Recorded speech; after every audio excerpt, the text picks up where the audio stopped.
What is up, everyone? Welcome to this week's NerdBall Fantasy Football Show. I am your humble host, dendrologist specializing in the conservation of the endangered Robert Woods, and astronaut aboard the Pitts 8 Moon Expedition, Pete Rogers. And I am joined by my fellow nerd, as I do on all of these starts and sits shows, the lead saxophonist for De'Ami Brown and the Downtown Funky Crown Band, and relisher in the slow demise of Ben Roethlisberger, the working girl, Jordan Smith. Jordan, how you doing today?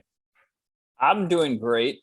It's only Wednesday, and I'm still just reveling in the excellent play of Lamar Jackson and Mark Andrews on Monday night. It was a game I've been waiting for out of Lamar Jackson for ever since he came in the league, and not to mention I had a couple of fantasy matchups that came down to his very excellent performance that just added to it. I was shouting in my apartment all by myself. Oh my God. It was beautiful. It was a perfect performance, and it feels so wonderful, feels so right that the NFL record for the highest completion percentage among quarterbacks who've thrown for over 400 yards goes to Lamar Jackson at 86%. And everyone who thought that he could, he's just a running back. Well, they can shut the hell up right now, because Lamar proved that entirely wrong. And I can't wait. I mean, we talked about in the offseason about Rashad Bateman, this beautiful route running rookie coming into this league and being a part of this offense. And we're like, this is a great landing spot from a real football standpoint, but fantasy wise, is that great? Holy goodness, this Ravens offense is totally different than the Ravens offense of the past, just because they're throwing the ball so much more and so effectively. So I know you have Rashad Bateman in all of your dynasty leagues, I'm sure. And you're sitting pretty right now, because he's going to come back to a pass happy offense, which is something I did not anticipate for the Ravens. Yeah, Lamar had 6 incompletions on 43 attempts, which is kind of unheard of. And I mean, caveats, it was the Colts. They're not having the best season in the world, but at the same time, it's that's usually how you beat Lamar, is you get ahead of the Ravens and you make them try to have to come back. And Lamar either hasn't had the connection with his receivers, or his receivers haven't been quite as good as they were on Monday night for them to even do that without Lamar having to run it for 20-yard chunks every single time. And it felt like a turning of the, I don't even know how to describe it. It just felt like a turn of the tide, and he won the game like in Aaron Rodgers or a Pat Mahomes or one of these guys who can stand back there and command the offensive line and command the offense did. And not just I'm Lamar Jackson and I must run like Atlas with the world on my shoulders. Yeah, it was an incredible game. And it certainly has cemented Lamar Jackson. There should be no one left out there who dares doubt the power of Lamar Jackson. I promise we'll talk more than just the Ravens, because there is lots to get to as we head into week 6 of NFL action. We are going to go game by game, each giving starts and sits, and we're going to talk about all kinds of different people and all people to help you win your fantasy matchups this week. And of course, as we always do as well, we coincide this with our weekly picks. Last week, Jordan, we both went 10-6 on our picks. So I was not able to slowly narrow the gap to come get you, but eventually. I don't think we've gone lower than 10-6 either. We've of us, been right? actually pretty damn good, I have to say. Neither of us have ever had a losing record, so we know what we're talking about. So not only are we providing you fantasy football advice, we're also, if you want to do some pick'ems out there, we're a pretty good show to listen to. Let's start week 6 with Thursday night football. The Tampa Bay Buccaneers heading to Philly to take on the Eagles. My goodness, this is going to be an absolute bloodbath. Actually, it could be exciting. The Eagles offense, not terrible. And in fact, that's who I want to talk about this game. And that is Zach Ertz, who I think has top 5 tight end upside this week. He's averaging 7 targets per game over the last 3 weeks, even with Dallas Goddard on the field. And this week earlier, the Eagles put Dallas Goddard in their COVID list. So he is very doubtful to play on Thursday, which just opens up even more opportunity for Zach Ertz to really be that like go-to tight end for Jalen Hurts. And as is the theme of the Bucs this year, well, they're allowing the 6th most fantasy points to the tight end position this year. So 8+ targets against the defense, allowing the 9th most yards and 2nd most touchdowns to tight ends is a recipe for success. So you should confidently fire up Zach Ertz. Like I said, I think as a top 5 tight end this week. Yeah, you should put Ertz comfortably in the forgot about Dre column, because before the season it was like nobody wanted to touch Zach Ertz with like a 10-foot pole because he was going to get traded, or this is Dallas Goddard is the number 1 tight end, when in fact like more than one tight end can exist in this offense. And Ertz hasn't exactly been like dominating, but with Dallas Goddard not playing, it could be just a good stream for a weak position. I'll have one of these later in the show too, is just being able to try to grab a tight end, especially as bye weeks start to roll around. Like we had a great week from Kyle Pitts and now he's sitting because of a bye. So it's like, you got to start taking some shots once these roll around. Dave, you're totally right. Zach Ertz is only 58% rostered on Sleeper, which is it's very surprising to me. I feel like that number should be a lot higher. Like he's a great streamer option. I also am I crazy in thinking that the Eagles offense is the offense that you should stack in DFS out of this game? Like, I feel like a Jalen Hurts, Devonta Smith, and Zach Ertz stack could give you some Lamar Jackson, Marquise Brown, Mark Andrews stack like we were talking about on Monday night. I don't know. I'm just this Buccaneers secondary is just so bad that it seems like the Eagles could, in order to keep this and make this a game, pass on them. Also, before we move on from this game, because I have to just, dear fantasy managers, do not start Miles Sanders this week. Please, just don't do it. He's not getting the touches that he needs. The Eagles don't even want to give him the football, and the Tampa Bay Buccaneers aren't allowing anyone to run on them. So just save yourself the headache. Put him on your bench. Keep him on your bench. Agreed. All right, so let's move on to the Sunday games, and we start Brighton. Oh, what? Oh, we got to pick. This is me always trying to get away from this. I just assume because it's such an easy game to pick. It's like, why would we even pick? Who are you picking? I'm going Bucks. Yeah, I like the Eagles, and Jalen Hurts. The numbers have been there for him as a fantasy option, kind of record-breaking fantasy numbers. But I think the Eagles, ever since they won Week 1 against Atlanta, I was like, a little smoke and mirrors there. Yeah, I certainly agree with that. I'm also picking the Bucks to win. All right, so let's start our Sundays in Toronto, England, with the Miami Dolphins playing against the Jacksonville Jaguars, and I've just offended our entire English base by this phenomenal accent. Jordan, who you like in this game? I'm going to use Devonte Parker as a streaming option. It could be a stretch because they're going all the way to London, so who knows how this is going to happen. But Tua could be back. He could be taking, which is huge. Yeah, that makes this offense so much more viable from a fantasy standpoint. Yeah, I think we've forgotten a little bit about what Tua could do after Week 1. Because I thought he looked pretty nice in Week 1, and if he didn't get injured, I was under the impression that it would just kind of go up from there. And he loves Devontae Parker. The Jags are dead last in pass defense DVOA, so there will be some opportunity to pass on them. Additionally, whether it's Tua or Jacoby Brissett for the Dolphins as well, Devontae Parker has had 7 to 9 targets in every game this season. He's second on the team in targets to rookie Jalen Waddle, which I found a little odd, and by wide receivers at least. And no other Dolphins wide receiver has double digits. Those are the only two. They're at Parker's at 32 targets, Waddle's at 37, Gesicki I think is at 33 targets, and the running backs have some targets as well. But no other wide receiver has double digits. And I have to go back to the quote tree. Yes. And I know we talked a little bit on Twitter about doing Guardians of the Galaxy quotes, but I went in a different direction because there is a movie coming out this weekend that I very much want to see, and it's called The Last Duel, directed by Ridley Scott, starring Matt Damon, Ben Affleck, Jody Comer and Adam Driver. So I went in and I found quotes from only Damon and Affleck, though. I had to do the two Boston boys.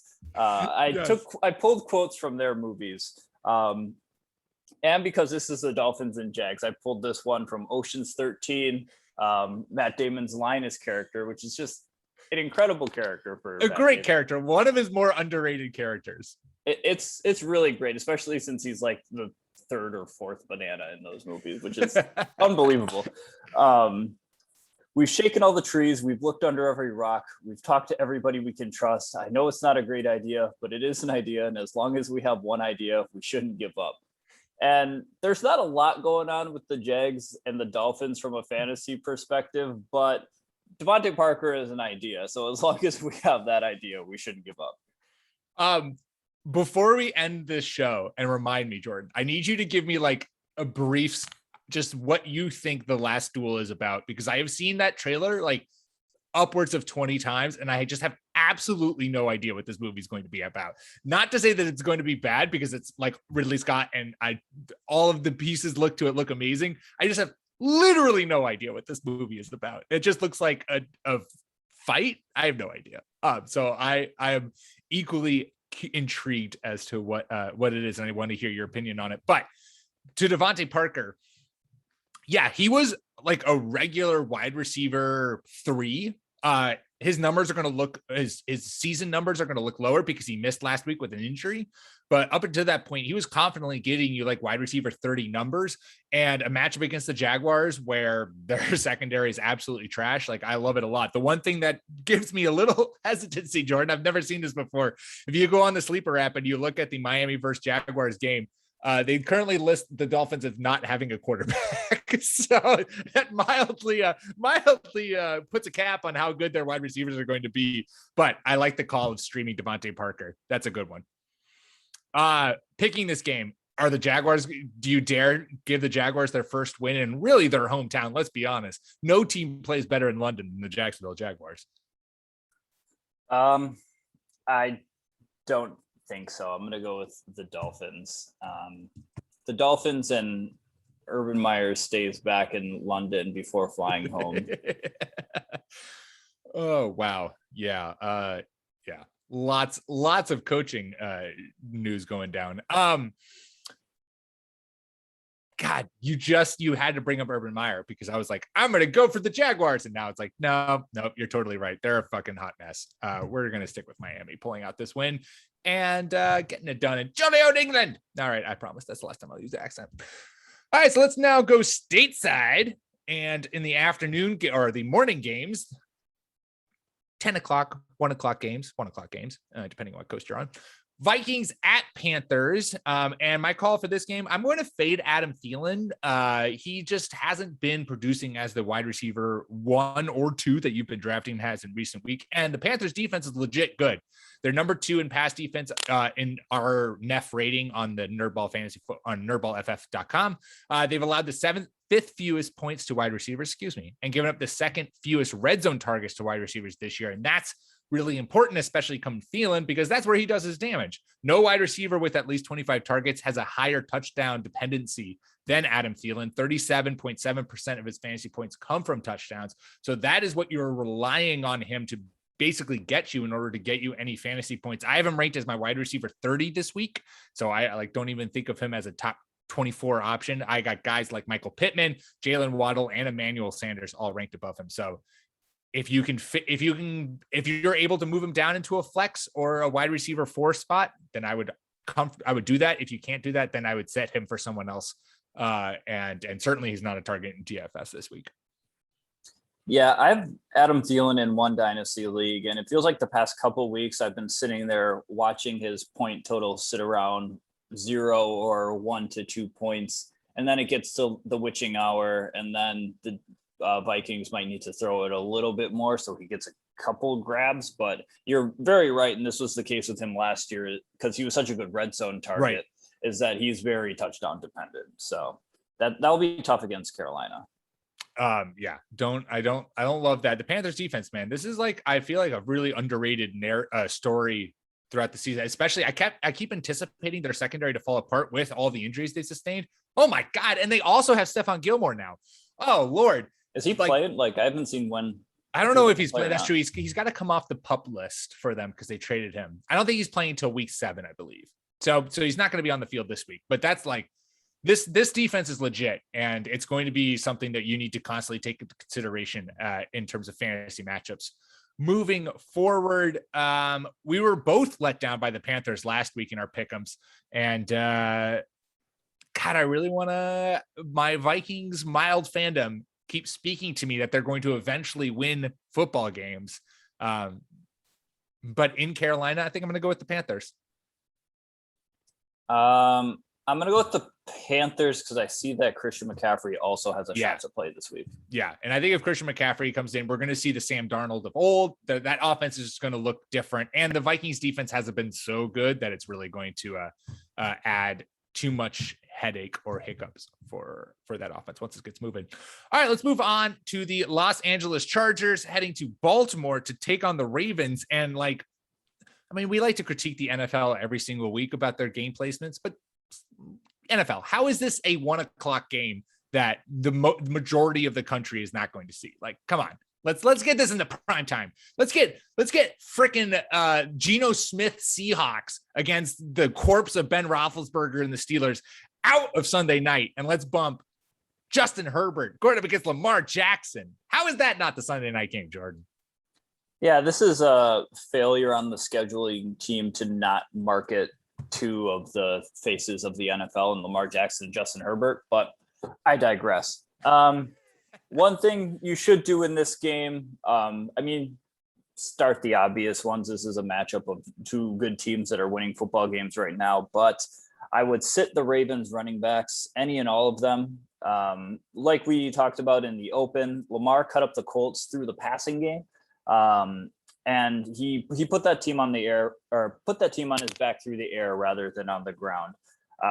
Tyson Williams has looked good, but Devontae Freeman and Latavius Murray have been getting carries and snaps. So it seems like there might be a hot hand situation brewing in Baltimore, and it hasn't showed us who the number one guy is going to be. Hell, we might even get like Le'Veon Bell messed up in that situation. Just to really throw a wrench in the entire system. And apparently, I saw a report that teams have reached out to Baltimore about their running backs to grab one of them as well. So I don't know. No idea what's going on there. Who are you trading for, teams? NFL teams, come at us, hit us up on Twitter at NerdBallFF and tell us who you're trading for. Tyson Williams is the only guy who I can think of. Who's trading for Latavius Murray or Devonta Freeman or Le'Veon Bell? These guys were in street clothes 2 weeks ago. Someone's agent is doing some extra time work right now by letting that rumor slip out there. Yeah, I don't know what's going on there. The running back room is murky. The Chargers are 31st in rush defense DVOA, but until this situation in Baltimore clears itself up, I'm leaning away. And my quote for this one to tie it all together comes from Ben Affleck in The Town. No matter how much you change, you still have to pay the price for the things you've done. So no matter how much the Ravens have turned into more of a pass-heavy team, we're all still paying the price for grabbing up those Baltimore running backs, and now we can't play any of them until we figure this shit out. Yeah, no matter how much you changed. Yeah, it's a bummer. In any other situation, if this was the Ravens of old, or if we just had some if J.K. Dobbins was still healthy, hell, if even Gus Edwards was still healthy, it would be this is an absolute smash spot because of how bad the Chargers run defense has been this year. But with all four of these, with Le'Veon Bell possibly being involved and Latavius Murray, Tyson Williams, and Devonta Freeman, Devonta Freeman was the running back through all of their hurry up offense when they were down. He was the back out there. So yeah, you have no idea what this backfield is going to look like or who you're going to, be confident in starting. So I like your thought in terms of sitting from there. Really though, Jordan, the conversation comes down to who's going to win this game. 2 4-1 teams battling it out for AFC supremacy. Who do you have? This is a tough one. This is a really tough one because both of these teams are coming off of like huge games. The Chargers snuck out a massive high scoring game against the Browns. And then the Lamar obviously led that massive comeback against the Colts. Both, they were at home, so they're staying at home for that. God, I don't know who I like in this game. I'm going to pick the Ravens. Like, all right. They really impressed me on Monday night. So they looked super good. I think in order to partially spice it up, and also because I'm going to take the Chargers. So you're going to take Baltimore. I'm going to take the Chargers. I think that, first of all, the natural high coming down from a win like that, but also the Baltimore secondary looked pretty bad. Carson Wentz threw for 400 yards on them. And so I think when you have a better quarterback and a better team in, Justin Herbert and Mike Williams and Keenan Allen and Austin Eckler, that they'll be able to build a lead and keep a lead. And that defense, that secondary, LA's defense is much better than what the Colts have put on the field. So again, NFL, what the hell are you doing?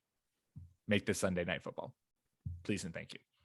Let's move on to the Rams heading to New York to take on the Giants. And I know a lot of people went out with Saquon Barkley getting injured and spent their fab on Devontae Booker.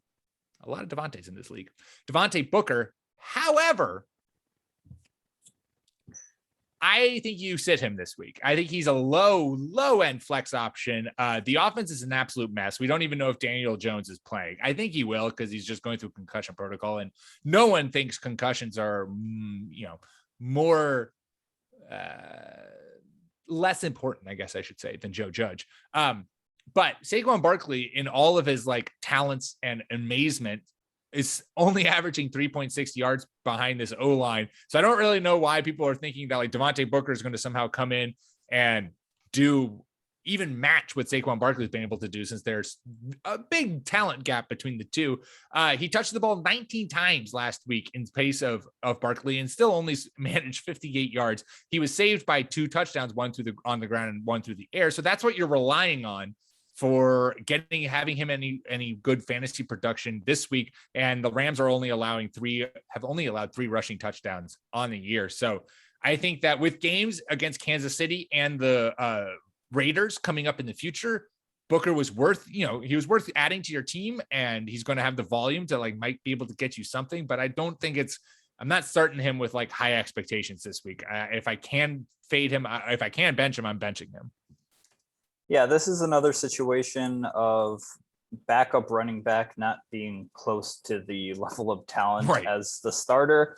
And it's not the scheme that's the reason the starter was so good. And we have to remember that Saquon was not very good the first couple of weeks until the game right before he got injured. And that was Saquon being Saquon. So Devontae Booker might be a tough go against the Rams, who I'm also picking to win the game, by the way.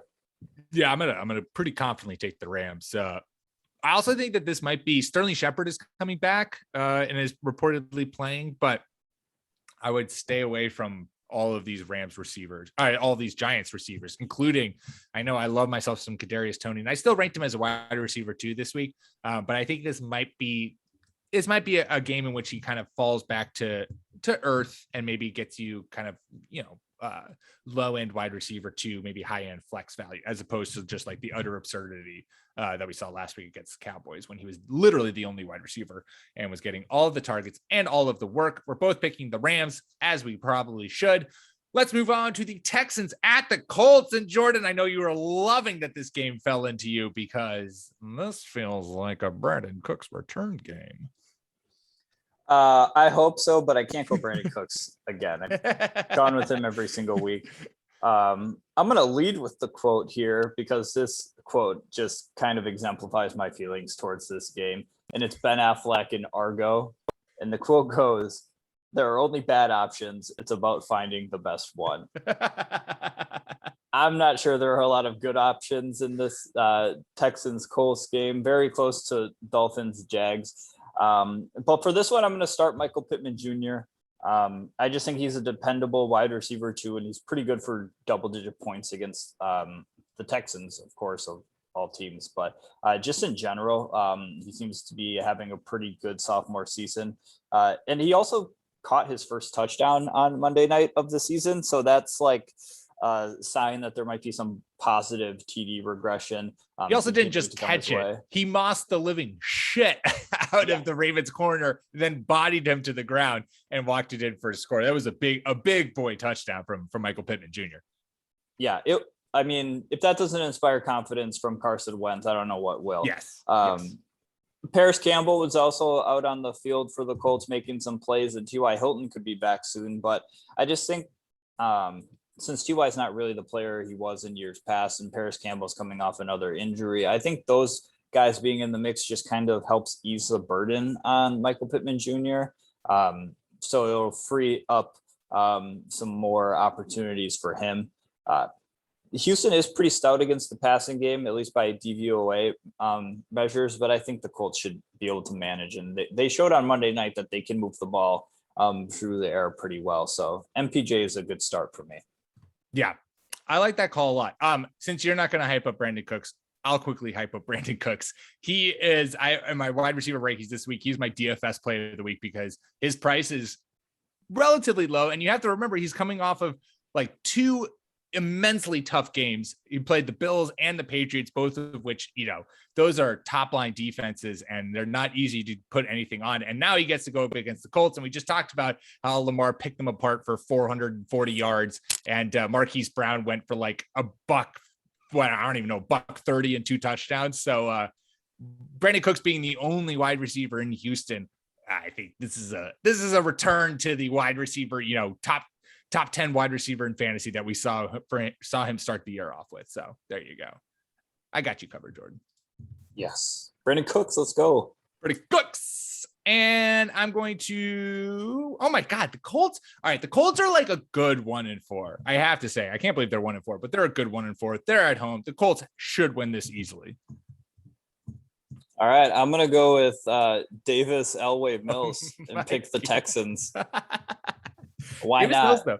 Davis Mills graded out per Patty Cooper's QPI rating on NerdBall. He graded out as the third best quarterback last week. So Davis Mills has got, he can do it. He can put something together and maybe he gets the win. But it would be, if the Colts lose this game, that would be very upsetting. And you should take a real close look at yourself in the mirror. All right, let's move on. Kansas City Chiefs heading to Washington to take on the football team. And unlike Devontae Booker, where you spent your fab to get him and now I'm telling you to bench him, you spent your fab to go get Darrel Williams. And I'm telling you, you fire that man up comfortably as an RB2 this week. It's a favorable matchup with Washington giving up 25.4 fantasy points per game to opposing backfields. And Williams is likely stepping into even a larger workload than Clyde Edwards-Helaire had. They were already splitting red zone carries between Williams and CEH. Both had five carries inside the red zone. And now that's perceivably all going to go to Williams with Clyde Edwards-Helaire out. Jerick McKinnon might take some running back targets as likely their top pass catcher out of the backfield, but the Chiefs target backs only 13% of the time, which is the second lowest in the league.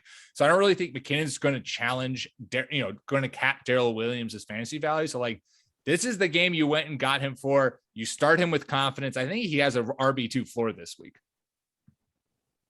Yeah, I'm all about playing the best running back on the Chiefs team. So why not?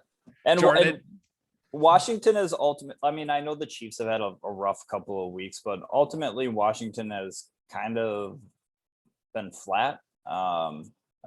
They were a very popular pick to just run away with the NFC East, even though the Cowboys got Dak Prescott back, who's like a top 7 quarterback.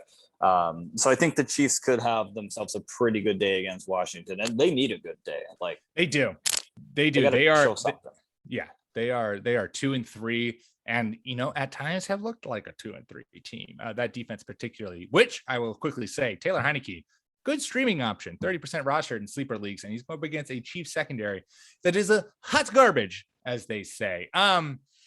Boy, if I had the stones, I'd pick Washington here. If Washington's defense had showed me absolutely anything this season, I would have maybe picked them, but they have shown me nothing, and so I'm going to go with Patrick Mahomes because it's very hard to go against him. Yeah, I'm gonna go with the Chiefs. Do it, Jordan. You want to pick Washington so badly. No, I'm going with the Chiefs until I don't know when I stop picking the Chiefs, but I can't do it against Washington. But it's not this week, let me assure you. All right. Jordan, your Green Bay Packers are heading to Chicago to take on the Bears. Do you think Mason Crosby has remembered how to kick a field goal? I don't know. That took years off my life. I was going to ask, how many years do you think that game took off your life? It was very annoying. Like after the second miss kicked, I just ultimately resigned myself to be like, all right, fine. They need to lose this game and like learn a lesson from it because there's no moral victory here. But anyway, Packers, Bears. I'm sitting Robert Tonyan. I don't know if that's a very novel take, but I'll go a step further and say I think he's an afterthought who could be placed on the waiver wire now. Yeah. He is the number one tight end in a very good offense. But his receiving games so far this year, his catches, he's had 2 catches, 3 catches, 1 catch, 2 catch, 1 catch.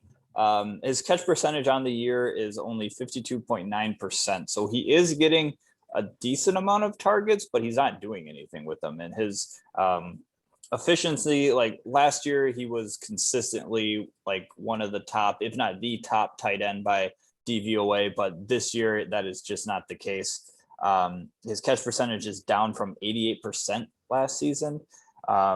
Chicago is also a sneaky 4th in the league in pass defense DVOA, so they've been playing passing offenses pretty well. And my quote is Matt Damon from Rounders, which had a lot of pretty good applicable quotes because it is a movie about gambling. Listen, here's the thing. If you can't spot the sucker in your first half hour at the table, then you are the sucker. And I think that quote is just all about cutting ties with the players who aren't helping you right now and who aren't going to help you. So it's better to get out from under them earlier than it is later. You don't want him plugged into your lineup scoring 1.5 points per game week in and week out. It's time to move on from Big Bob.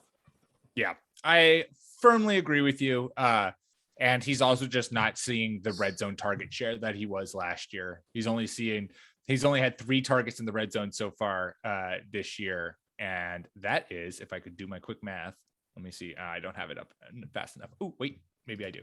All right. Stats and information, working hard. 8% of the Packers red zone targets have gone to Robert Tonyan, which I'm sure was drastically more last year because now you've gotten guys like Aaron Jones, Randall Cobb, and obviously Devontae Adams in that role. So I like that call a lot. What does AJ Dillon have? I feel like he's been absorbing a lot of security blanket. Jordan, I just put all those stats away. And now you ask me how. I thought the team had it up. I'm sorry. No, the team is underpaid. Let me tell you, when they can slack off, they like to slack off hard. Yes, I like the call. Can you, as someone who I am a Allen Robinson manager in one of my one of my redraft leagues, can you tell me that it's okay and that he's going to have a bounce back game because there's no Jair Alexander in Green Bay, please? I don't know. If they watched the film from the Bengals game, they saw that at least one person can get open down the field. That's Jamar Chase, but I don't know if that connection exists. It's gonna be Darnell Mooney for Fields and Robinson, like it does for Joe Burrow and Jamar Chase. Like Allen Robinson just doesn't seem to have it this year, so I don't even think it matters. It's really sad. Who you got winning? I'm gonna pick Green Bay. Oh, okay. Shocker. I got Green Bay to win this game too. Let's be honest. I can't pick the Bears. Come on. Can't pick the Bears. Of all the NFC North teams, I feel like that would be the one for you the hardest one for you to pick for. Am I right? Yeah, it's fight because I really like Justin Fields, so it's like I'm just a little bit more saltier than usual this season. It's fair. That's fair. All right, let's move on to the Bengals heading to Detroit to take on the Lions. And I have a sleeper start for all you people out there. He's actually my stream of the week over on my wide receiver rankings, and that is Amon-Ra St. Brown, who has had back-to-back 8-target games and at least 65 yards over the past 2 weeks. And we're starting to see, as Goff becomes more comfortable with this offense and in this Lions offense, he's starting to target his wide receivers more. Obviously, the season started with Deandre Swift and Jamal Williams getting a shitload of targets along with TJ Hawkinson. But now they targeted Goff targeted his wide receivers over 55% of the time against the Vikings with Quintez Cephas out with a finger injury. It narrows the passing tree even more. And the Bengals allowed the 3rd most receptions and 10th most yards to wide receivers. They just gave up 200 plus yards to Devontae Adams. Amon-Ra St. Brown, 21% rostered in sleeper leagues. If you are in a bind because of buys, not a bad guy to just toss in your waiver, get off waivers, toss into your starting lineup. And I think he confidently gets you. I think I have him ranked as a wide receiver 3 or 4. And I think he can get you like a solid, 5 catches, 70 yards, and maybe a touchdown. Yeah, I think Hawkinson started the season a little too hot because now teams I feel like are keying in on just being like, only focus on Hawkinson. I think they are making sure that the defense has eyes on Hawkinson, and they're not really, I wouldn't really be all that worried about the Lions wide receivers and from like a real football standpoint, but the target's got to go somewhere if they're not going to Hawkinson and Quintez Cephas being out. So yeah. I also feel like this is a big Joe Mixon managers. Don't panic. This has the recipe for a big Joe Mixon game.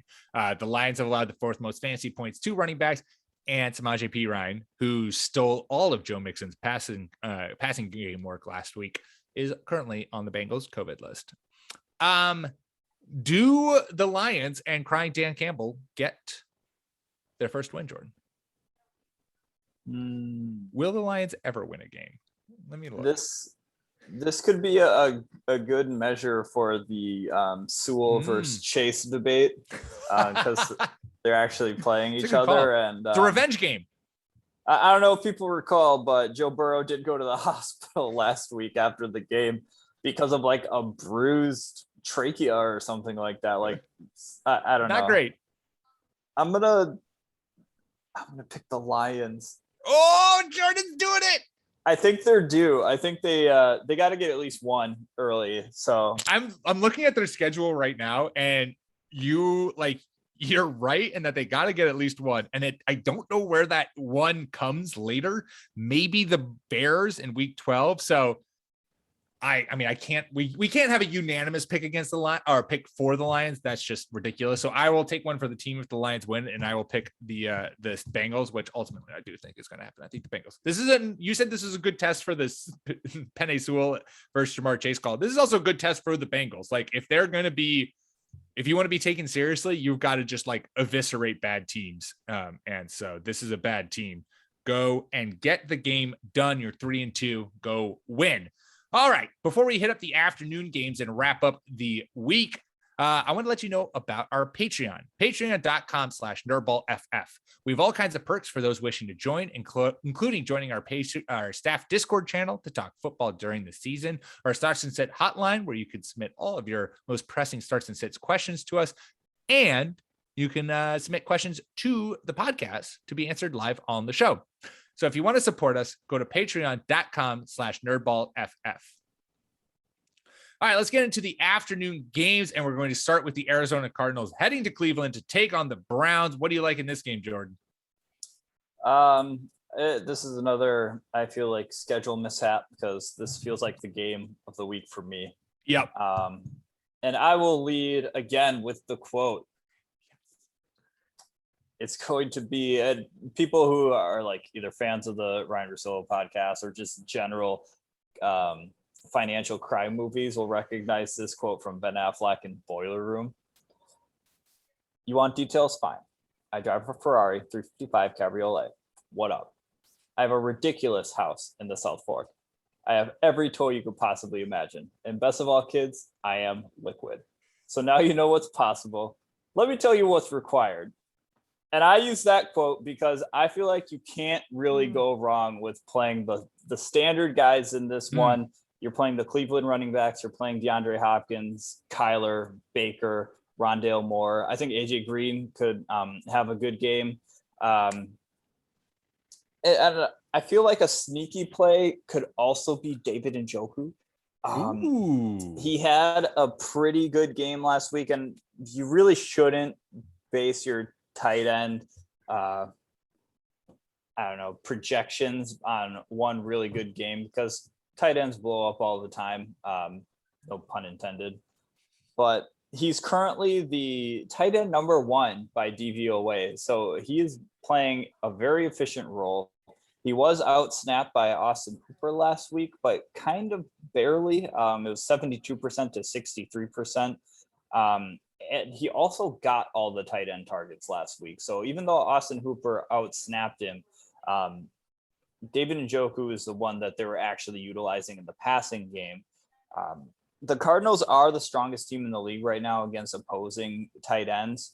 But it's kind of like the Cleveland Browns, they're going to be in a game, I think, that they might not be able to just pound the ball.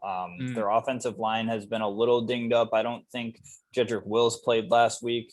And if Jarvis Landry doesn't play again, Njoku could be a flyer at the position, because Odell Beckham has not eased the passing game woes for the Cleveland Browns. But again, this is a game with all the toys that you could possibly imagine, and you kind of just got to throw one out there. Yeah. Also, Ricky Seals. Oh wait, no, he doesn't play for the. No, he's on Washington. Cut that. Snip it out. RSJ. Remember his name though. He could be a good one since Logan Thomas is out. Yeah. And going against the Chiefs, who have a terrible secondary. Yeah. The only thing I would add is just I have no confidence in these Browns wide receivers, and it's because Baker, when he does throw the ball, which is few and far between because the Browns love to run it, he's targeting tight ends or he's targeting Kareem Hunt. So Odell, Donovan Peoples-Jones, Rashard Higgins, those guys gave you pretty good performances. Or Rashard Higgins scored a touchdown. Donovan Peoples-Jones has 70 yards last week. I don't know if I would confidently start any of those guys. I have Donovan Peoples-Jones in a dynasty league, probably going to keep him on my bench, and just if he gives me another good game, I'll just deal with it. But outside of that, yeah, you fire up your guys. This is a game where this feels like a DFS game where you're just yep, confidently, I'm going to all my guys who are good. I'm going to pay their salary and we're going to put them in and we're going to let it ride. Especially Kareem Hunt, who's having a really good season. Yeah. And again, I just want to reiterate that once bye weeks start rolling around, I am trying to look for value at weak positions, and tight end is a hard one to fill, along with the wide receiver 2 position can be tricky once these bye weeks start rolling around as well. So this is a deep cut. If you're in a 14 team redraft league and your guy's on bye, you could end up having a really good sneaky play if Njoku goes off like he did this last week. Yeah, 20% rostered. Also, somehow Rondale Moore, 57% rostered in sleeper. Seems like a nice guy to add. All right, pick this game, Jordan. Are the Browns going to hand the Cardinals their first loss of the season? Oh boy is right. I've been pick the Browns in 2 weeks now to win, and they didn't do it last week, which was very upsetting by me. But they are in Cleveland. Yeah, I think I'm going to go with Arizona for that reason, is because Cleveland let me down. Yeah. when I picked them. So, man,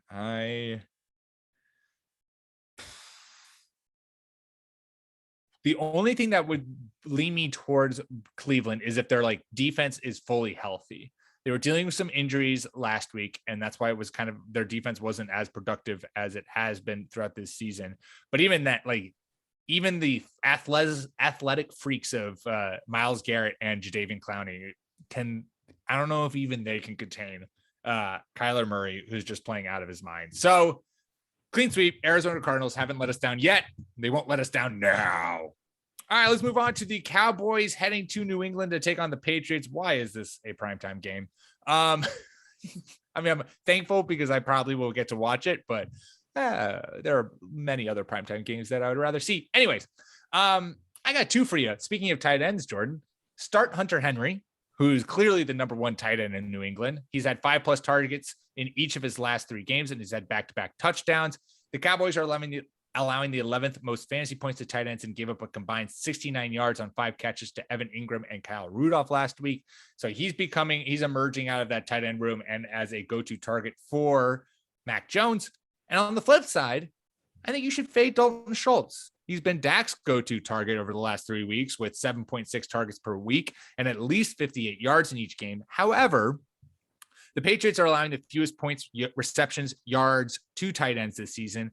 They haven't really been tested. They haven't played elite tight ends yet, but this is something where Bill Belichick loves to take away what you are looking for, what you're comfortable with. And Dak's reliance or fixation, I guess you could say, with Dalton Schultz throughout these last 3 weeks could lead Belichick to be like, we're getting rid of Schultz. This passing game could go through Amari Cooper and CeeDee Lamb again. So I think that Dalton Schultz has been on an absolute tear.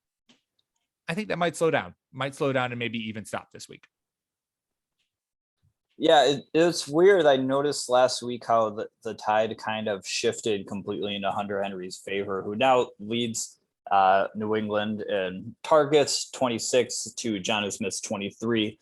And that's largely because he had 8 targets last week and Jonnu Smith only had 2. So that just made him completely leapfrog Jonnu. And I didn't get to watch that game closely. I didn't get to watch the Patriots because the Packers were busy missing field goals. So I didn't get to see Houston almost win. But yeah, Hunter Henry.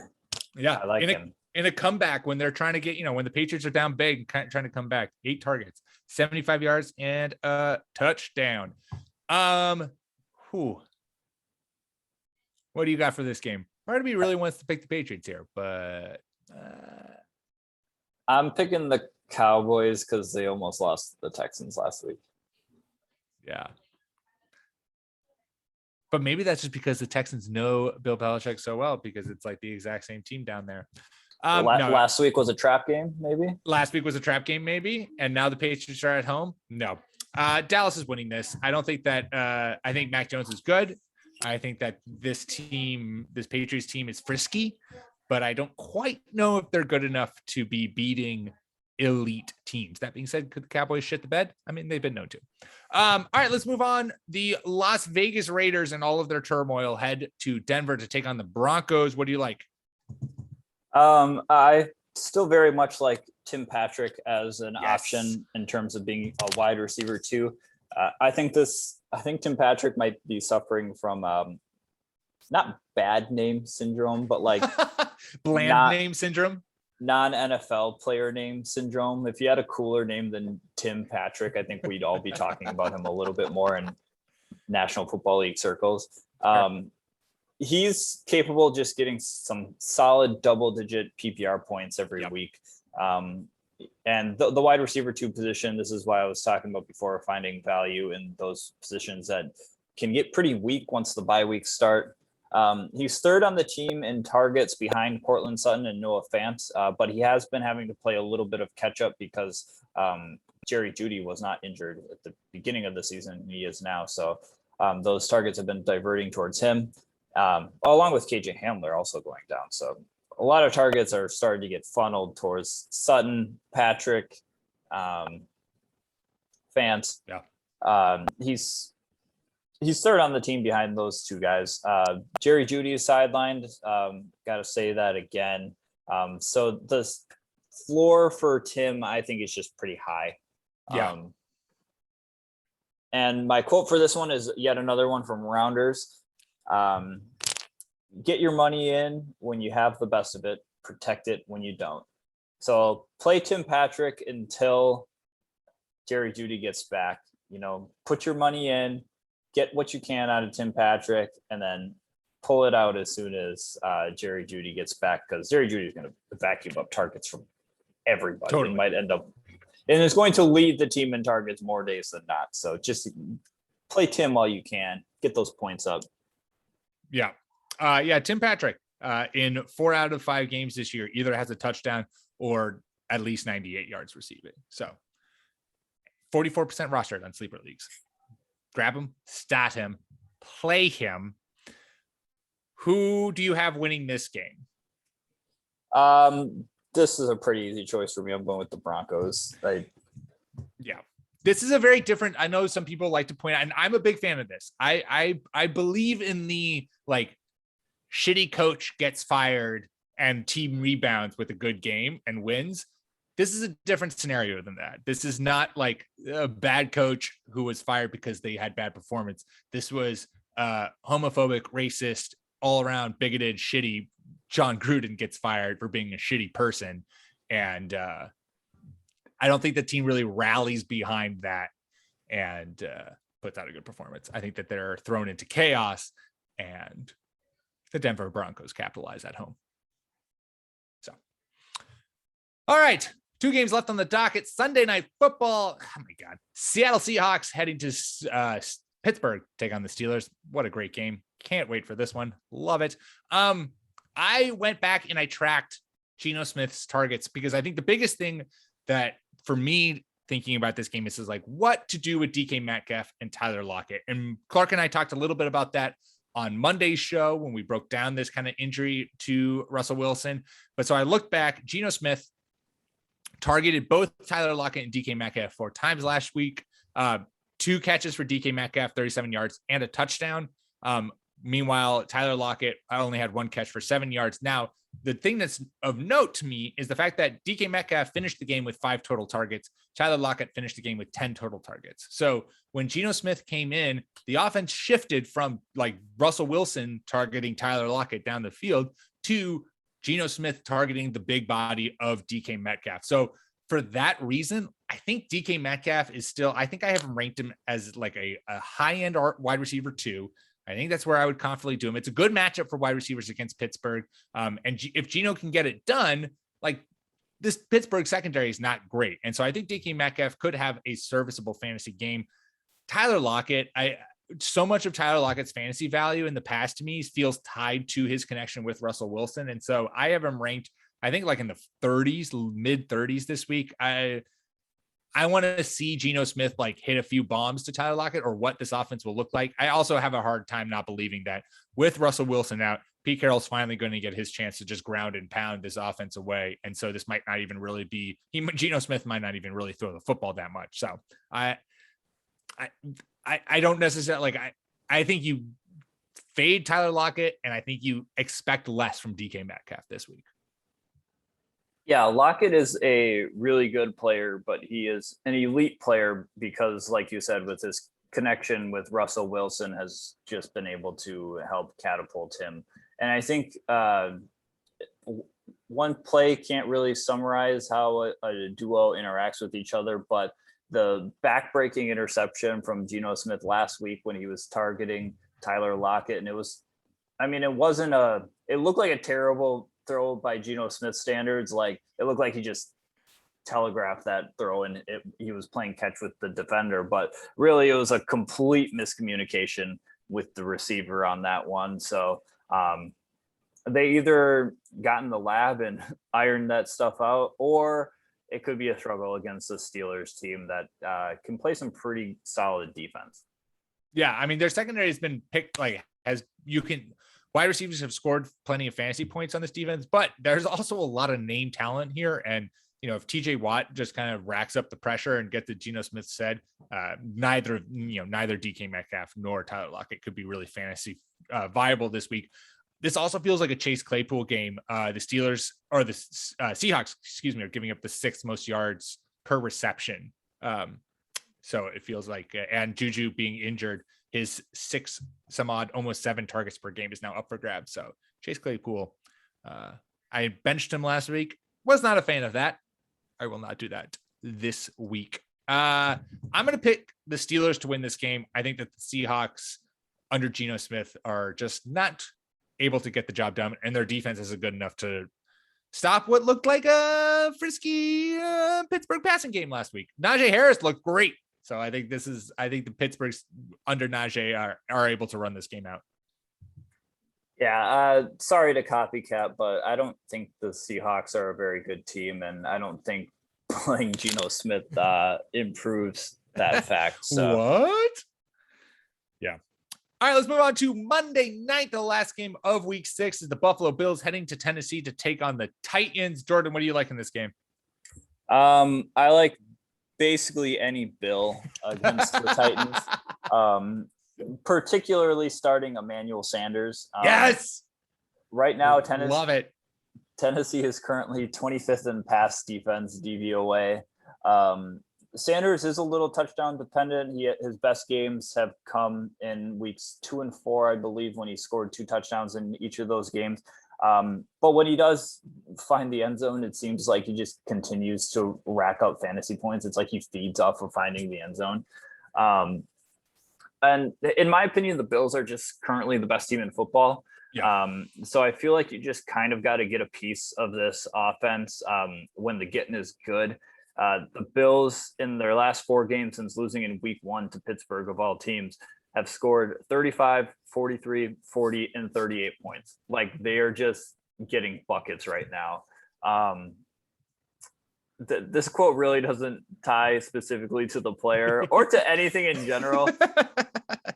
I just had to drop it in there because it's probably the most famous quote from any Matt Damon movie, and it's Good Will Hunting. Do you like apples? Yeah. Well, I got her number. How do you like them apples? Boom. I don't know what it's for, but I love it. I started running low on quotes from the movie, so I was like, this one, I'm just gonna throw it in there. It has to be done. We need a little Good Will Hunting in there. Yes, absolutely love the Emmanuel Sanders call.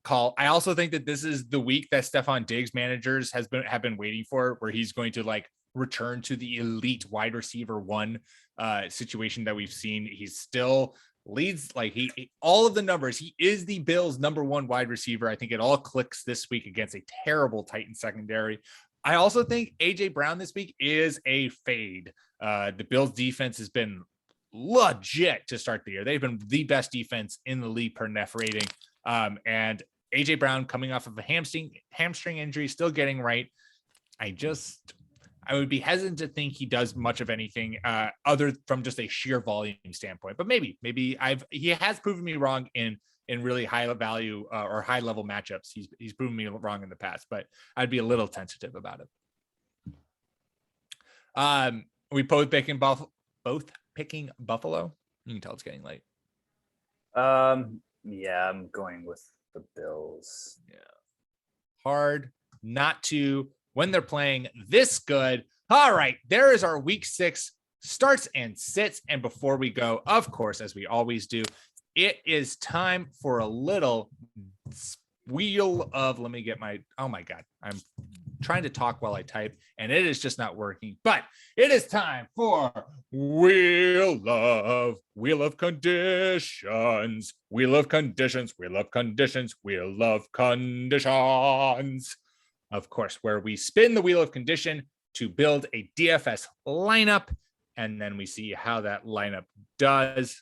Unfortunately, we didn't do well last week, but the chance to win 2.5 million. Well, it's a whole pool of 2.5 million. We win $1 million. If we do win it, is still up in the air. So let's spin that wheel and see what our condition is going to be for this week. Listen to that wheel spin. We can only draft players on teams who have won 1 or fewer games. So that is our one condition. So let me get this all going. Pulling up a list of the NFL standings. Okay, good. That'll be a good thing to have on hand. Excuse me. All right. Let's start with the quarterback position. What do we got? Who are some 1-0 or are 1 win or worse teams? Let's see. We got the Jaguars, the Colts. That's a good. That might be a good team to have in our back pocket. 1 or less, 1 or fewer, I should say. Yeah, 1 or fewer. Danny Dimes might not play. We could always go Davis Mills. That's your boy. D Mills. Mills. Jared Goff against the Bengals. Tua's interesting if he plays. Or Trevor Lawrence. But are they not in this because they're on? Oh my God! Come on, FanDuel. Oh, because they're London games. London games. I'm gonna say Jared Goff. That's my vote. Or I guess Carson Wentz too just had a really good game.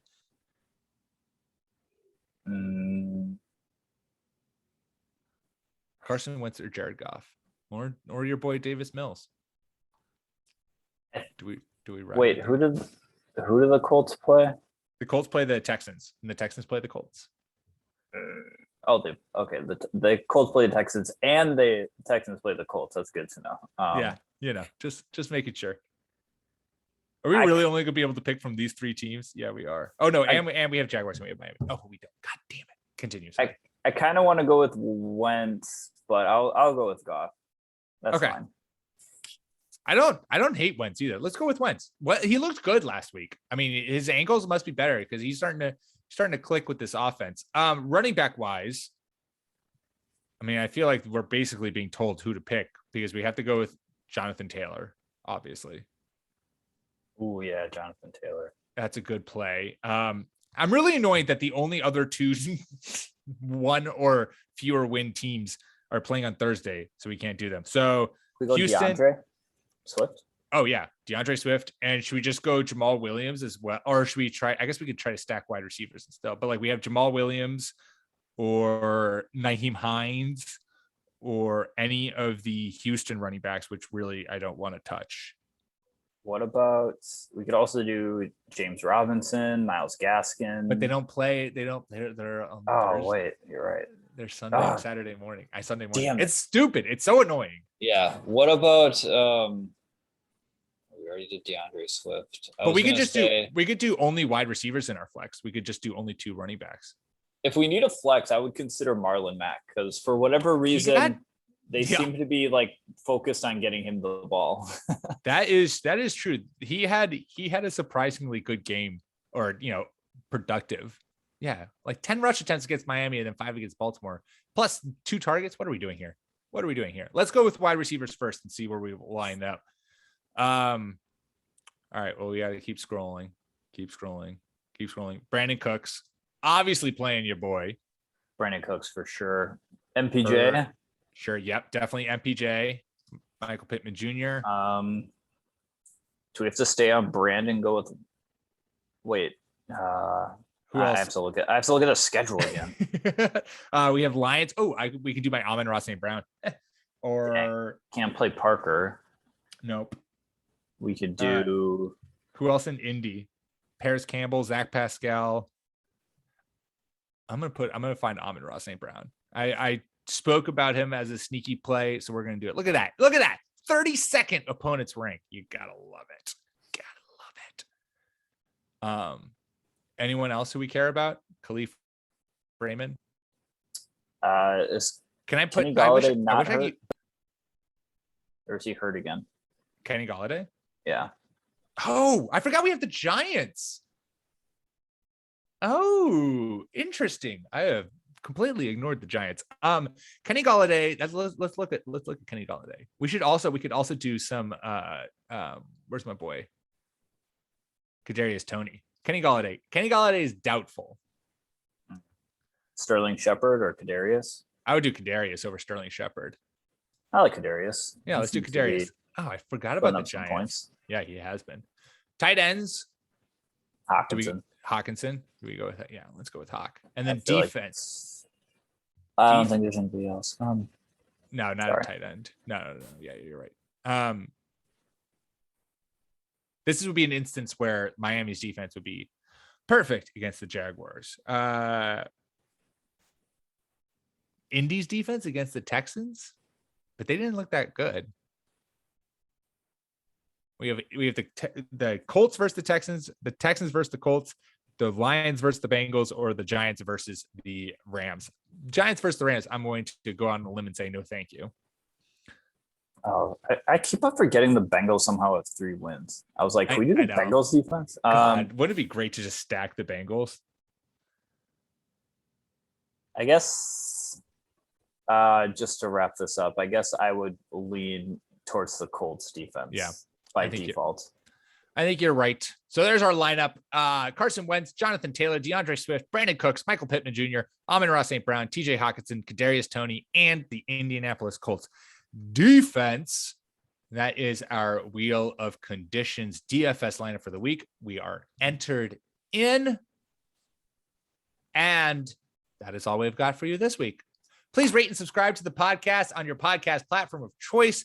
Leave us 5 stars. It really makes a difference. It helps us get in front of more people, and we want people to listen to us. So make sure you follow us on Twitter at NerdBallFF. You can follow myself on Twitter at Peter M. Rogers. Follow Jordan at Jordan_Smith27. And of course, make sure you check out all the amazing content we're putting out over on the site, nerdballff.com. Until next week, my fellow nerds.